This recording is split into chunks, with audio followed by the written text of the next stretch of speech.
안녕하세요. 저는 30대 후반의 공무원직으로 열심히 나라를 위해 일하고 있는 여자입니다. 제가 이곳에 사연을 올리게 된 계기는 몇 년 전에 저에게 일어난 아주 어이가 없고 소름 끼치는 일이 발생했기 때문입니다.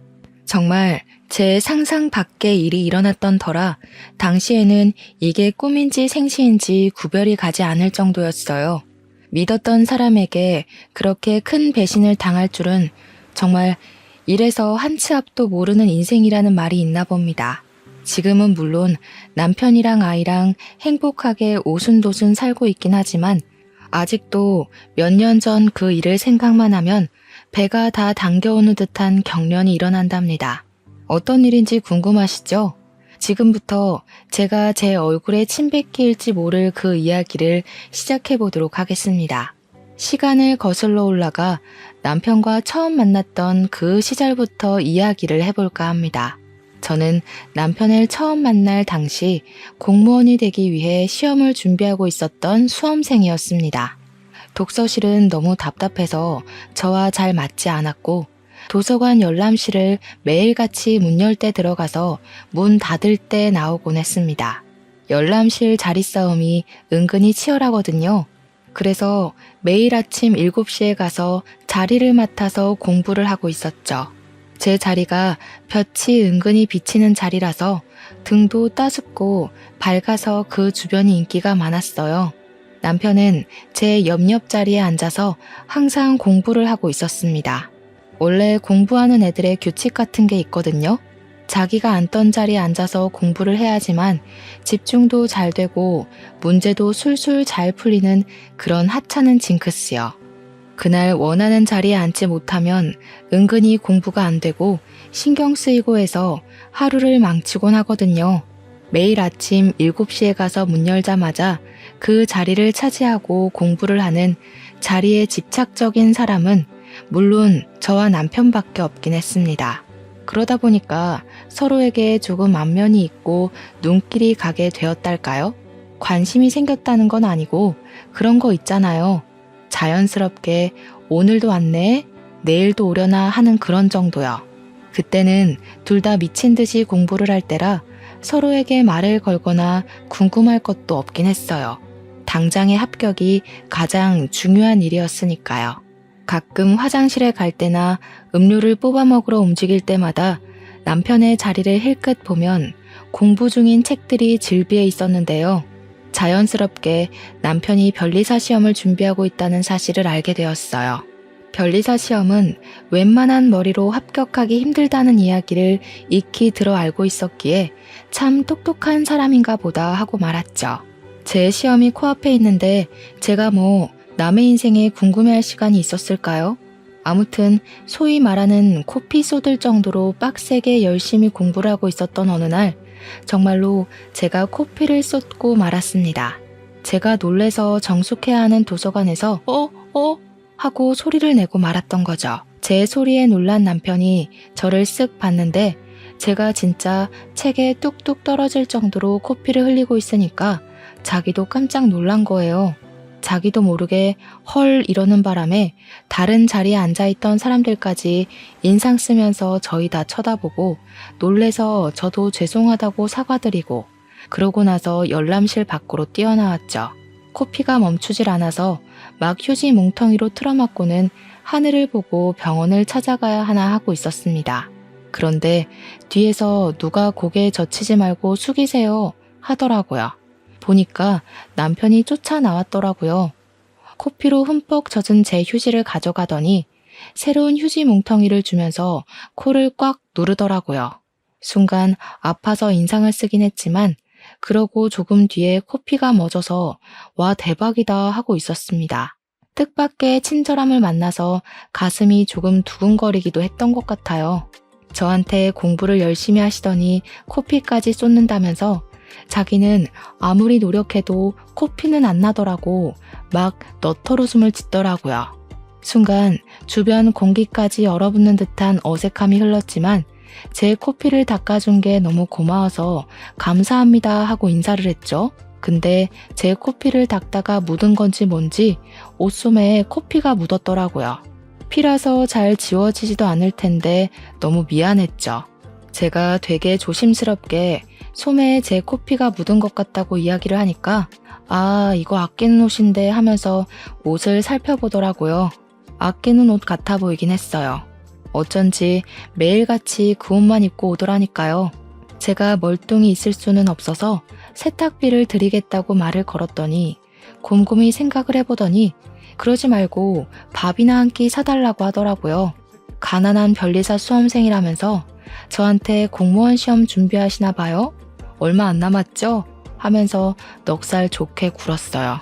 저는 속으로 솔직히 세탁비 얼마나 한다고 밥을 사라는 건지 좀 구시렁거리고 있었거든요. 그래도 저한테 고마운 사람이니까 한 끼 사겠다고 했더니 예상 밖으로 도서관에 있는 매점에 가서 우동을 시키더라고요. 여기 우동 국물이 진짜 끝내준다고 아무래도 대기업 우동 국물 받아다 쓰는 것 같다고 하더라고요. 은근히 웃긴 모습도 있고 사람이 수더분하기도 하고 밥 먹는 내내 어색할 것 같았는데 의외로 재밌고 어색하지도 않았습니다. 그렇게 3개월 정도를 더 도서관에서 매일 보면서 눈인사도 하고 가끔 같이 밥도 먹고요. 뭐 그래봐야 우동이긴 하지만요. 그렇게 커피까지 나눠 마시는 사이가 되었습니다. 저는 시험 전날이 다가왔고 오늘이 마지막 도서관 출입이 되겠다고 깊은 다짐을 하면서 공부를 시작했어요. 그런데 옆자리에서 계속 저를 힐끔힐끔 보던 남편이 저한테 쪽지를 하나 건네주더라고요. 내일 시험이죠? 이렇게 쓰여있는 쪽지를요. 제가 고개를 끄덕이니까 잠깐 나가서 커피라도 한잔하자고 하더라고요. 남편을 뒤따라서 나가니까 저한테 초콜릿 상자 하나를 내미는 게 아니겠어요? 시험 잘 보고 오라고 꼭 합격하라면서요. 그러더니 혹시 합격이라도 하면 내일부터 도서관에 나오지 않는 거냐고 물어보더라고요.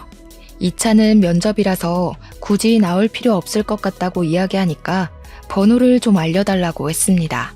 얼굴이 빨갛게 변해서 이야기를 하는데 괜히 저까지 얼굴이 달아오르는 느낌이었어요. 못 알려줄 것도 없다 생각해서 번호를 교환하고 저는 다음날 공무원 시험을 봤고요. 가채점 결과 무난하게 합격할 수 있을 것 같았습니다. 공무원 시험을 준비한 지 1년 만에 저는 최종 합격을 했고 공무원이 되었습니다. 가족들은 당연히 난리가 났죠. 노후가 제대로 보장이 된 공무원이 되었으니 이제 시집만 잘 가면 된다고요. 저도 무척이나 기뻤지만 그 기쁨 가운데 속 어딘가에 남편의 시험이 궁금하고 생각이 났어요. 제가 시부 생활을 끝마친 뒤 주민센터에 발령이 나서 일을 하는 동안에도 남편은 열심히 공부를 하고 있었습니다. 공무원이라는 게 민원만 잘 해결해서 끝이 나는 게 아니더라고요.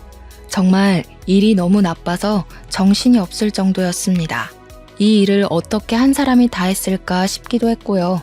인원이 하루빨리 충원되기만을 기다렸죠. 그렇게 바쁜 와중에도 사람들은 죄다 연애도 하고 취미생활도 즐긴다고 하잖아요. 저도 뭐 별반 다를 거 없는 인간이더라고요. 하루가 어떻게 흘러가는지 모를 정도로 일이 바쁜 와중에도 틈틈이 남편과 연락은 이어나갔습니다. 저한테 오늘 하루는 어땠냐, 자기는 날 공부하느라 정신이 없다, 이런 식으로 연락이 오면 저는 실무를 맡게 되니까 너무 어렵다, 공무원 시험에 나오는 문제들이랑 실무는 너무 다르다 하면서 일상 대화를 이어나갔죠. 남편은 주말에도 공부를 해야 하니까 사실 만나서 밖에서 뭐 데이트를 한다거나 하는 일은 없었지만 도서관에는 휴관일이라는 게 존재한답니다. 나라에서 운영하는 공간이다 보니 주에 한 번 휴관일이 꼭 있거든요. 그때나 잠깐 만나서 못다한 이야기를 꼭 피웠죠. 제가 일하는 주민센터가 도서관이랑 멀지 않은 곳이라는 것도 큰 장점 중에 하나였어요. 점심시간에 실무관들이랑 같이 밥을 먹지 않아도 되는 날에는 도서관에 가서 남편이랑 같이 우동을 먹었거든요. 그렇게 시간을 보내다 보니까 어느 날 문득 우리가 데이트를 하고 있는 게 아닌가 하는 생각이 불쑥 들더라고요. 저는 항상 명확한 걸 좋아하는 성격이었기에 그냥 남편에게 대놓고 물어보았습니다. 혹시 우리 무슨 사이인지 알아요? 하고요. 한참 말이 없던 남편이 저한테 쑥스러워하면서 말을 하더라고요. 사실은 어떻게 말을 해야 하나 고민을 하긴 했었다면서 우리 사귈래요? 하고요. 저도 뭐 남편한테 스며들고 있었던 터라 고개를 끄덕이며 긍정의 표시를 보냈고 우리 둘은 그날부터 연인 사이로 발전하게 되었습니다. 남편은 저와 연애를 시작한 지 얼마 되지 않아 변리사 시험을 보았고요. 아쉽고 슬프게도 1차에서 낙방을 하고 말았습니다. 변리사 자격증을 따는 게 정말 쉬운 일이 아니더라고요. 물론 공무원 시험도 쉬운 건 아니었지만 조금 차원이 다르다고나 할까요? 진짜 쟁쟁한 똑똑이들 사이에서 치열하게 경쟁을 해내고 쟁취를 해야 했어요. 저라고 쉽게 공무원이 된 건 아니지만 변리사 시험은 아예 1년을 통으로 써가면서 시험을 봐야 하니까 힘들긴 하겠더라고요. 남편은 다음 시험을 준비하기 위해 공부에 다시 돌입을 하게 됐고요. 저는 제 월급을 털어가면서 남편의 뒷바라지를 시작했습니다. 도시락을 싸들고 찾아가서 배를 채워주기도 했고 쉬는 날 남편이 도서관에서 공부를 하니까 저는 그 옆에 앉아서 책을 보기도 했고요. 그냥 같은 공간에 있는 것만으로도 행복하고 안정감이 느껴지더라고요. 그런 식으로 소소한 데이트를 즐기면서 1년을 보냈고 남편은 두 번째 시험을 보게 되었습니다. 이번에는 1차를 합격했기 때문에 더 집중해서 2차 시험을 준비하고 있었어요. 4개월이라는 시험 준비 기간이 존재했기에 남편은 정말 마지막이라고 생각하고 준비를 할 거라고 다짐을 했죠. 4개월은 정말 꼬박 공부에만 매달렸음에도 남편은 2차 시험 결과를 낙방으로 맞이해야 했습니다. 그렇게 연말은 찾아왔고 남편과 저는 우중충한 분위기로 새해를 맞이할 준비를 시작했어요. 그렇게 2년 가까이 만나오면서 나이가 어느 정도 홍기에 가까워져 오게 되었습니다. 물론 남편과 알게 된 시간은 좀 더 길었지만 연인이 된 시점으로 봤을 때는 2년이었죠. 제 나이가 벌써 35살에 접어들었고 집에서는 공무원 딸내미 언제 시집가나 목 빠지게 기다리고 계셨어요. 솔직히 공무원이 월급은 좀 작을지 몰라도 연금 생각하면서 버티는 거 아니겠습니까? 정년도 길고 노후 보장은 정말 확실한 직업이니까요. 게다가 나라의 녹봉을 먹는 직업이니 국가에서 지원이 나오는 것도 꽤 괜찮은 게 많았거든요. 자연스럽게 선자리가 줄줄 이어지곤 했습니다. 그때마다 저는 당연하게도 만나는 사람이 있다고 거절을 하긴 했었는데 저희 집에서는 무척이나 탐탁지 않아 했습니다. 변리사 시험을 준비 중인 남편은 기약 없이 공부를 해야 하는 입장이었으니까요. 공부만 죽으라고 하는 사람이 돈이 있겠습니까? 당연히 돈도 없고 돈을 벌지도 못하는 입장이었으니까 우리 딸이 뭐가 모자라서 저런 남자를 만나냐고 했어요. 같은 공무원이나 아니면 교사 같은 사람이라도 만나면 정년까지 얼마나 안정적이겠냐고 저를 설득하셨죠. 어쩐지 선자리를 들이밀 때마다 저랑 비슷한 직업군에 있는 사람들로 추려오시더라고요. 저는 버티다 안 되겠기에 남편에게 솔직하게 이야기를 했습니다. 집에서는 제가 하루라도 빨리 결혼하길 원하고 있다고요. 안정적인 직장을 가지고 노후가 보장된 사람이랑 결혼하기를 바라고 있어서 그런 사람들을 골라다가 선자리를 들이민다고 했습니다. 그때 남편은 정말 바보 같게도 저에게 헤어지자고 이별을 고했습니다. 자기가 앞으로 몇 년을 더 공부하게 될지 기약이 없다면서 부모님 마음에 쏙 들 수 있는 좋은 사람을 찾아가라고 했어요. 그런 남편의 자신 없는 모습에 저도 지쳐서 헤어지겠다고 해버렸습니다. 일주일이 지나고 2주일이 지나도 헤어진 남편에 대한 생각이 떠나가질 않더라고요.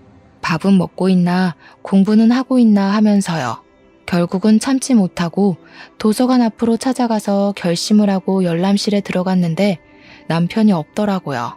연애를 하는 동안에도 거의 땡땡이 치는 모습을 본 적이 없어서 어디 아픈 건 아닐까 걱정이 되더라고요. 저도 모르게 남편의 집을 찾아가게 되었습니다. 남편의 집 앞에 도착해서야 이성이 찾아오면서 제가 여길 왜 왔는지 도무지 모르겠더라고요. 문 앞에서 발만 동동 구르면서 어쩌지 어쩌지 하고 있는데 뒤에서 누가 저한테 저기요 하고 말을 거는 거예요. 웬 아줌마가 저를 의아하게 보면서 여기 무슨 일로 찾아오신 거냐고 묻는데 느낌이 딱 남편의 엄마, 그러니까 시모 같더라고요. 제가 진한 씨 어머님이세요? 하고 물어보니까 고개를 끄덕이시더라고요. 솔직하게 이야기를 하는 게 좋을 것 같아서 사실은 내가 진한 씨랑 오래 만난 여자친구라고 헤어졌는데 도무지 걱정이 되고 보고 싶고 해서 찾아왔다고 말을 했습니다. 그러니까 어머님께서 어머 하시더니 안 그래도 진한이가 요즘 도서관도 안 가고 정신 나간 사람처럼 굴고 있어서 걱정이었다고 하셨어요. 일단 집으로 들어오라는 말에 염치불고하고 집에 들어가니까 술 먹고 자고 있을 거라며 방을 알려주시더라고요.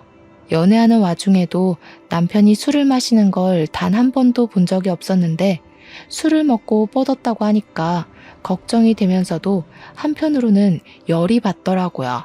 저는 전전긍긍 지 생각만 하느라고 일도 실수하고 멍 때리고 그랬는데 속 편하게 술 처먹고 자고 있다고 하니까 화가 안 나겠어요?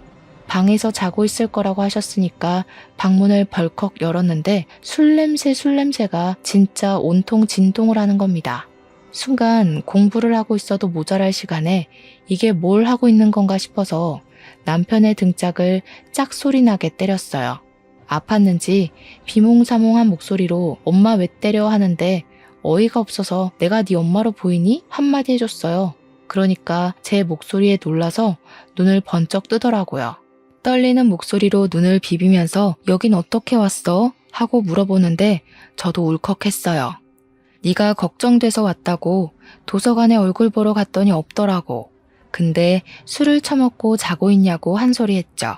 갑자기 제 손을 덥석 잡으면서 미안하다고 자기가 실수했다고 저 없이는 못 살 것 같다고 하면서 엉엉 울더라고요. 뒤에서 조용히 지켜보시던 어머님께서 쟤는 왜 저래 하는 눈빛으로 남편을 바라보고 계셨습니다. 남편은 아랑곳하지 않고 너랑 헤어지고 공부도 안 돼서 내내 술만 먹었다고 자기 버리지 말라고 애원을 했어요. 저한테 어떻게든 자기가 변리사가 되어서 호강시켜 줄 테니까 제발 선보지 말라고 하더라고요.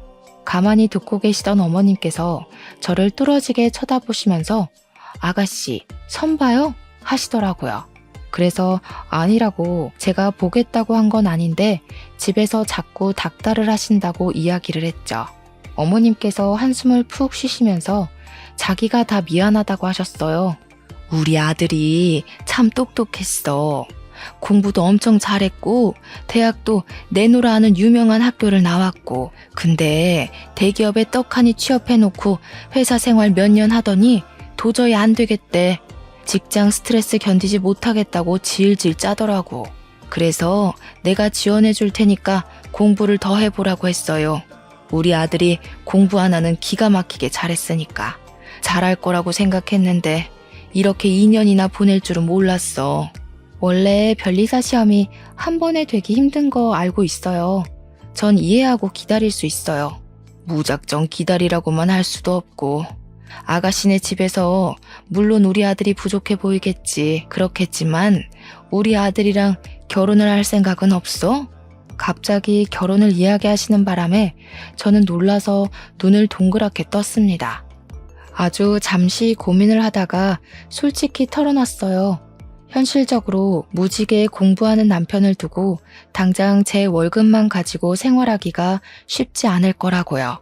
그러다 애라도 덜컥 가지면 정말 막막할 것 같다고 언제 취직이 될지도 모르는 거고 그렇다고 아예 결혼 생각이 없는 것도 아니라고 했습니다. 이번에 짧은 이별을 겪어보니까 서로에 대한 마음이 얼마나 깊은지 한 번 더 깨닫게 된 것 같다고요. 그 말을 끝마치기 무섭게 시모가 저한테 갑자기 재산 자랑을 하시더라고요. 내가 우리 남편이 병으로 급사하고 받은 보험금을 어찌 굴려야 하나 고민을 했거든. 그러다가 독거노인 할머님들이 만든 소품을 판매하기로 사업을 시작했어. 이게 인터넷에 꽤 소문이 퍼져가지고 주문도 많이 받고 봉사재단에서 후원도 들어오기 시작하면서 꽤 수익이 남아.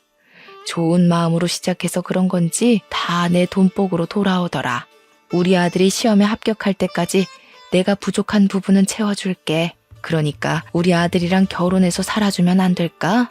그 말을 하시는데 이게 단지 돈자랑으로만 보이지 않고 정말 어머님이 아들을 끔찍하게 사랑한다는 모성애가 느껴졌어요. 제 손을 꼭 잡고 있는 남편과 저한테 아들을 잘 부탁한다고 말하는 시모 사이에서 진퇴양난이라면 그렇게 보일 수도 있겠지만 저는 좋았습니다. 남편에게 정식으로 프로포즈를 받고 집에다가 결혼을 하겠다고 이야기를 했습니다. 친정에다가는 통보식으로 전했더니 부모님께서는 당연히 난리가 나면서 반대를 시작하셨죠. 어떻게 다른 직업도 아니고 백수사위를 맞으라고 이야기를 할 수 있냐고요. 아무리 사돈어른이 가진 돈이 있다고 해도 그렇게 평생 살 수 없지 않냐고요. 사업하는 사람이 언제까지 사업이 잘 될 거라는 보장도 없고 귀하게 키운 딸 그런 불구덩이 속으로 보낼 수 없다고 하셨어요.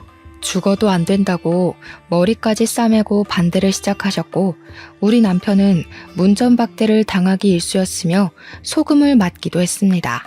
그럴 때마다 저도 부모님께 얼마나 화를 냈는지 몰라요. 공부하기도 바쁜 사람인데 매일같이 찾아와서 시간을 낭비하는 것도 서러웠고요. 아들이 이런 취급을 받는 걸 아시면서도 시모는 저를 응원해 주었습니다.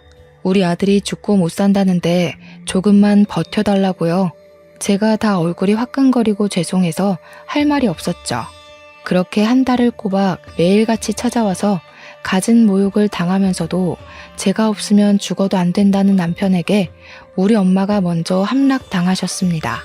우리 남편이 참 성품도 바르고 또 시모가 독거노인을 위한 사업을 하고 있다는 걸 알게 되면서 인성은 훈훈한 집안이라고 느끼신 거죠. 엄마가 마음의 문을 열고 집에 발은 들이게 해주자 집안 분위기가 점점 우호적으로 바뀌게 되었습니다. 철옹성 같은 우리 아빠는 끝까지 반대 의견을 굽히지 않았으나 결국 상견례 자리를 가지게 되었습니다. 물론 상견례 자리까지 오기에는 저의 단식투쟁이 좀 큰일을 하긴 했죠.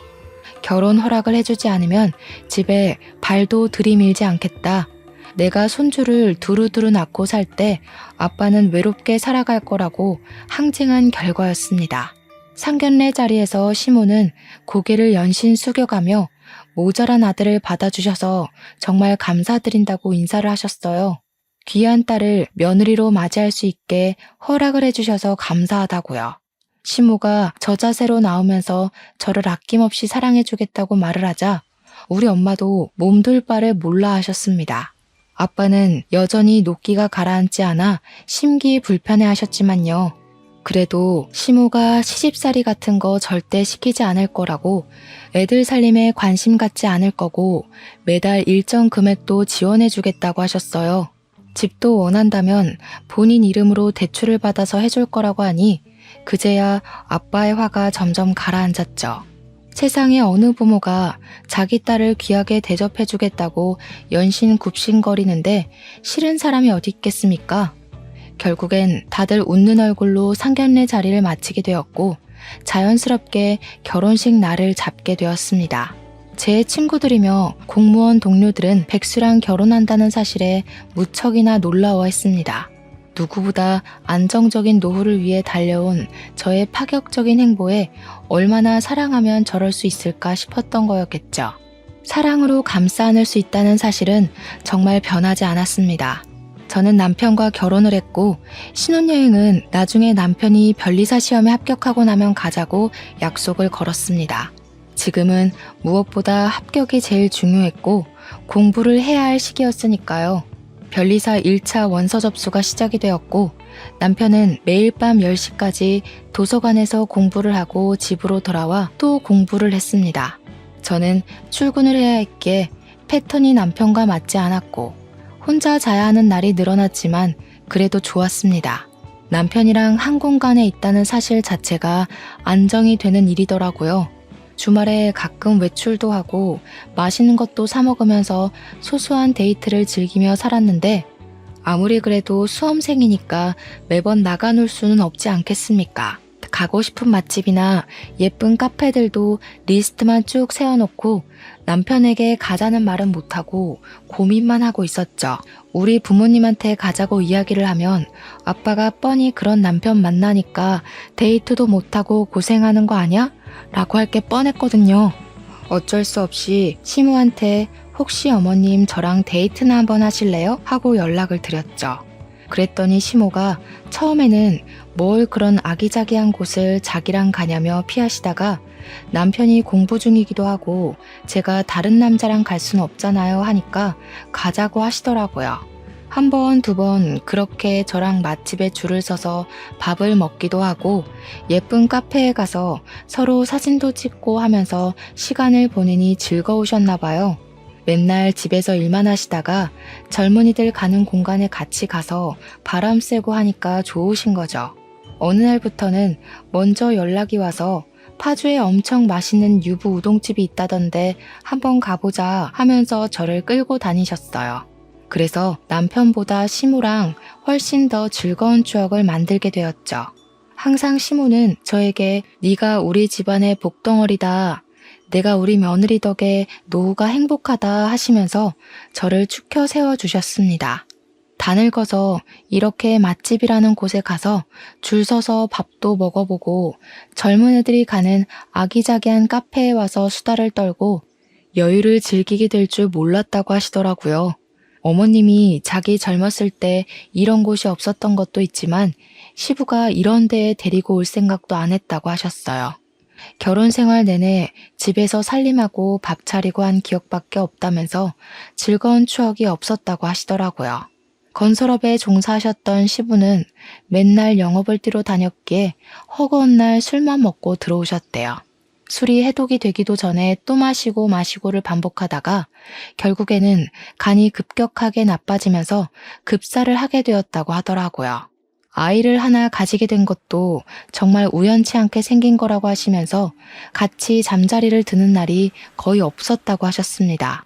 그러면서 제 손을 잡고 공부하는 남편 힘들지 않냐고 잘 버텨내고 이겨내줘서 고맙다고 하시는데 눈물을 뚝뚝 흘리시더라고요.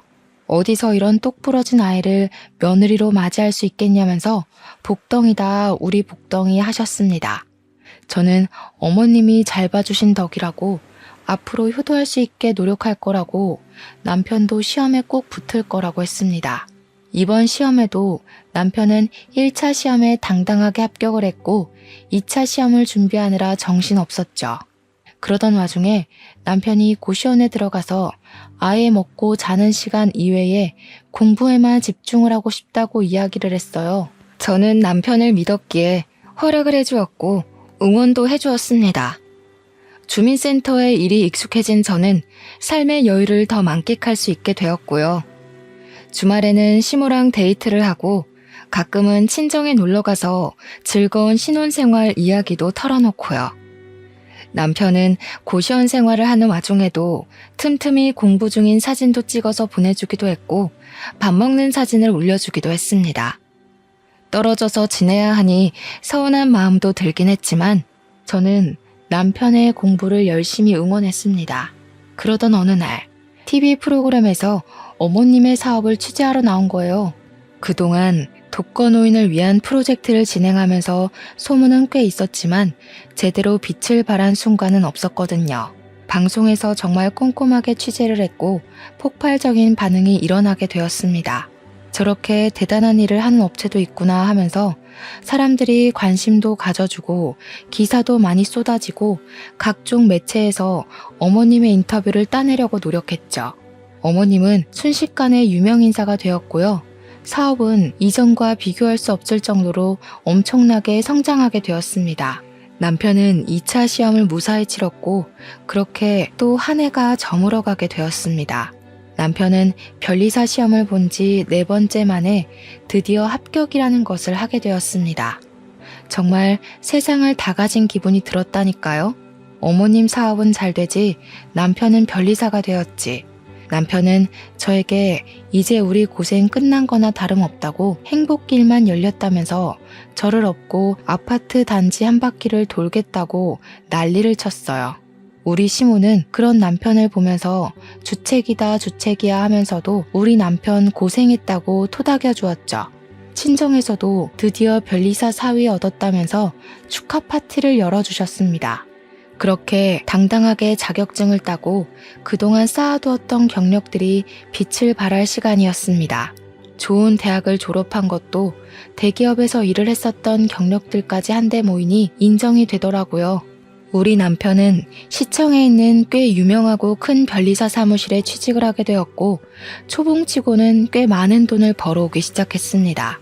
정말 너무나도 다행인 건 돈을 벌면 갖은 유혹에 시달릴 법도 한데 우리 남편은 정말 저밖에 모르는 사람이었다는 겁니다. 월급도 전부 저에게 갖다 바치고 합격했으니까 신혼여행을 다녀오자는 약속을 지키겠다고 하더라고요. 저는 생각도 해보지 않았던 신혼여행이라 무척이나 들떠 있었습니다. 구정 연휴에 앞뒤 연차까지 모조리 붙여서 길게 신혼여행을 다녀왔어요. 어머님께서는 저에게 가서 펑펑 쓰고 놀라며 큰 돈을 쥐어주시기도 했습니다. 우리 아빠도 드디어 변리사 명함이 찍힌 우리 남편을 보면서 인정을 해주었고요. 앞으로 우리 사위는 건강만 하라고 마음을 쏙 뒤집으셨네요. 그렇게 행복한 나날이 지속되는 줄 알았건만 남편이 새로 취직한 회사가 일이 정말 많은 회사였습니다. 가 신입이라고 일을 좀 적게 주나 했더니 정말 얄짤없이 굴려먹더라고요. 저는 어쩔 수 없이 주말 데이트는 시모와 함께 해야겠구나 하면서 새로운 맛집을 찾아 리스트를 정리하고 있었어요. 그런데 우리 시모도 사업이 갑자기 번창하게 되었다고 했잖아요. 그러다 보니까 인터뷰며 다른 기업이랑 협업이며 엄청 바빠지게 된 것이었죠. 공무원 생활도 바쁘다고 다들 입 아프게 이야기를 하는데 시모와 남편에 비하면 저는 정말 세 발의 피였습니다. 시모를 만나는 횟수가 점점 줄어들게 된 건 어쩔 수 없는 일이었어요. 일이 많이 바쁘시니까 지방 출장까지 가니까 내가 이해해야지 했죠. 그런데 어느 날부턴가 제가 전화를 하고 문자를 해도 시큰둥한 반응을 보이시는 게 아니겠어요? 주말에 바쁘시냐고 지난번에 못 가본 맛집에 가자고 이야기를 하면 저한테 그날은 다른 회사 사모님들이랑 약속이 있다고 거절하시고요. 또 어떤 날은 같이 협업을 하기로 한 대기업 임원들이랑 골프를 치러 가기로 했다고 바쁘다고 하시고요. 저는 우리 시모가 골프를 칠 줄 안다는 사실도 전혀 모르고 있었거든요. 오죽하면 저한테 화나신 게 있는 건가 싶을 정도였어요. 저한테 예전처럼 다정하지 않고 쌀쌀맞게 이야기를 하셨거든요. 하루는 남편이랑 같이 시댁에 갔는데 시모가 남편을 보면서 활짝 웃으시고는 우리 귀한 아들 어서와 하시더니 저를 보고는 왔니? 한마디 하시는 거예요. 제가 하도 이상해서 어머님 저한테 서운한 거 있으세요? 하니까 내가 너한테 뭐가 서운하겠니? 그냥 속이 터지는 거지 하더라고요. 제가 무슨 일이냐고 묻자 손을 휘휘 저으면서 아무것도 아니라고 자기 속이 시끄러운 거니까 내버려 둬라 하시대요. 같이 밥 먹는 내내 저를 한 번 보고 한숨, 남편 한 번 보고 한숨 하시더니 너네 아이는 언제 가질 거니? 하고 물으셨어요.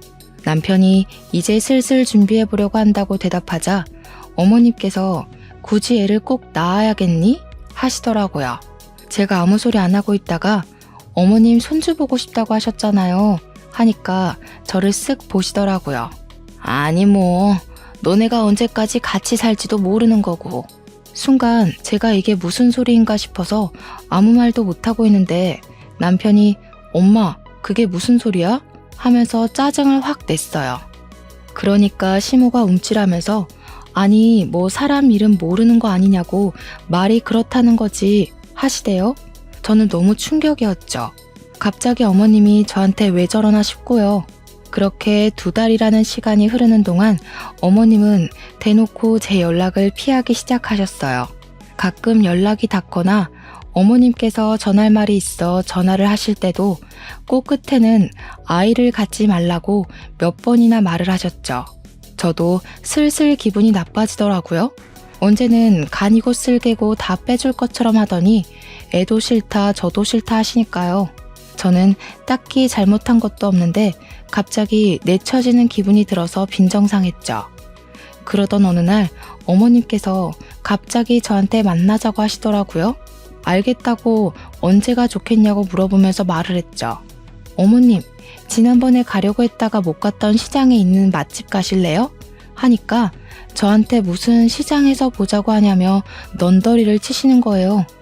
어머님 시장 구경하시는 거 좋아하셨잖아요 하니까 그것도 다 옛날 아니냐고 이제는 급이 다르대요. 잘 나가는 사업가에 변리사 아들까지 뒀는데 내가 시장 통해서 밥을 먹는 게 말이 돼?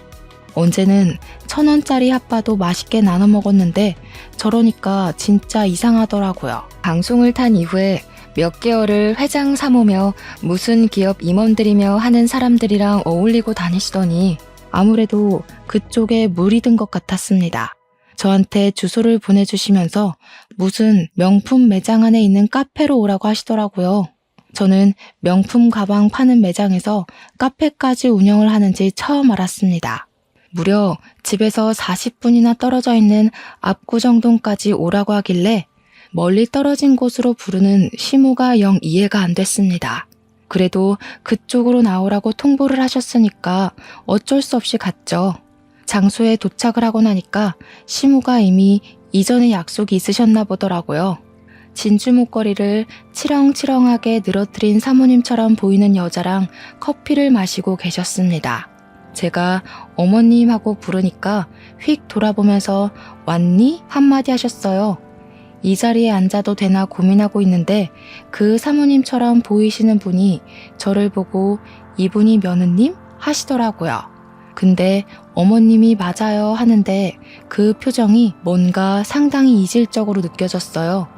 저를 위아래로 쭉 길게 훑어보는데 동물원 원숭이라도 된 기분이 들어서 별로더라고요. 시모가 저한테 갑자기 시비를 걸더라고요. 예, 너는 내가 여기까지 불렀으면 옷 좀 차려입고 오지. 이게 뭐니? 촌스럽게. 평소에 입고 다니는 그대로 입었는데 무슨 문제라도 있나요? 네가 들고 다니는 가방도 엘사 짝퉁이잖아. 내가 정말 부끄러워서 원. 어머님, 그럼 여기 명품 매장이던데 저 가방 하나 사주세요. 어머 얘가? 공무원 월급 쥐꼬리만큼 버는 주제에 명품 가방이 가당키나 하니? 남들은 지 시모한테 턱턱 사다 바친다던데 네 월급 3달 모아봐라. 여기 가방 하나 살 수 있나? 순간 제가 너무 부끄러운 거예요.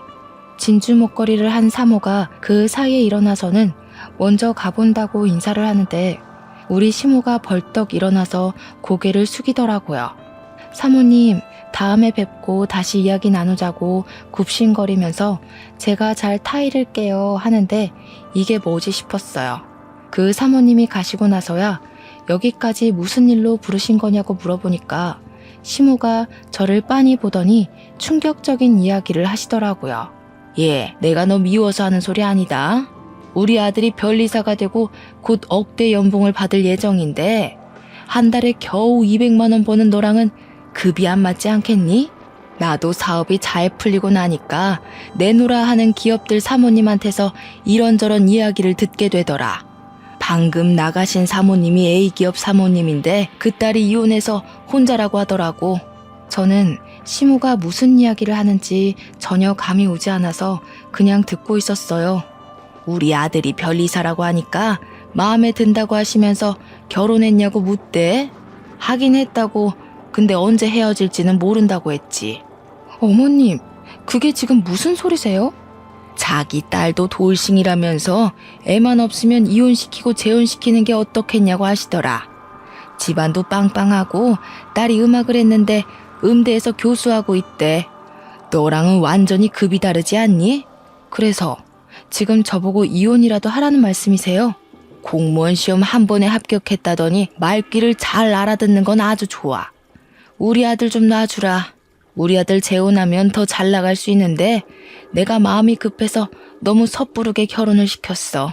제가 진짜 어이가 없어가지고 믿었던 시모에게 발등 제대로 찍힌 거죠. 저도 할 말은 해야겠다 싶었습니다. 제가 어머님 아들이랑 결혼해서 백수이던 시절에 돈 다 벌어와서 먹여 살린 거 아시죠? 그 뒷바라지 다 해가면서 변리사 만들어놨더니 이젠 나가 떨어지라고요? 절대 안 되죠. 제가 누구 좋으라고요? 어머님, 멀쩡한 부부 갈라놓으려고 수 쓰시는 거였어요? 어머님이 이런 사람인 거 다들 알고 있고요? 내가 뭐 빈손으로 나가라고 하겠니? 위자료 돈독하게 챙겨줄게. 네가 그 돈을 어디서 만져보겠어? 그깟 위자료 얼마나 주실 건데요? 우리 남편 연봉 1억이라 치고 앞으로 저랑 50년은 같이 살겠죠. 그러면 넉넉하게 위자료 50억 정도 주시면 생각해 볼게요.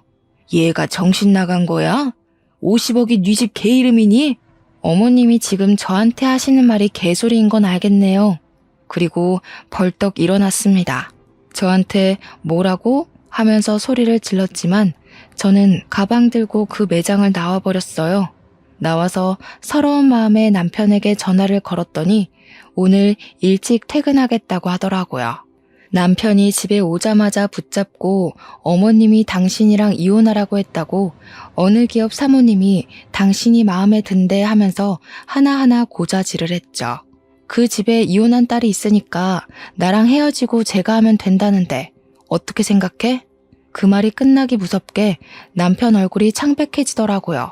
그게 다 무슨 소리냐고 진짜 우리 엄마가 그랬다고 하면서 믿지 못하길래 죄다 사실이라고 했어요.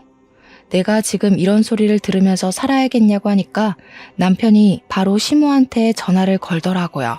엄마 노망났어? 정신 나간 거야? 어떻게 우리 와이프한테 그런 소리를 할 수가 있어? 이 여자가 나한테 어떤 여잔데? 얼마나 귀한 사람인데? 전화기 너머로 시모가 급 타령을 하는 소리가 들렸습니다. 내 급에는 우리 와이프도 감지덕지거든? 어디서 이런 여자를 만나? 허튼 소리 할 거면 앞으로 우리한테 연락하지도 마세요. 그러더니 남편이 제 전화를 가져가서는 시모 번호도 차단해버리고 문자랑 전화도 차단시켜 놓더라고요. 저를 꼭 안아주면서 당신 없으면 못 산다고 절대로 이혼 못한다고 하더라고요. 오히려 남편이 강하게 나오니까 제가 더 고맙지 뭐예요. 그 이후로 어떻게 됐냐고요? 당연히 시모는 우리 집에 발도 못 붙이게 되었죠.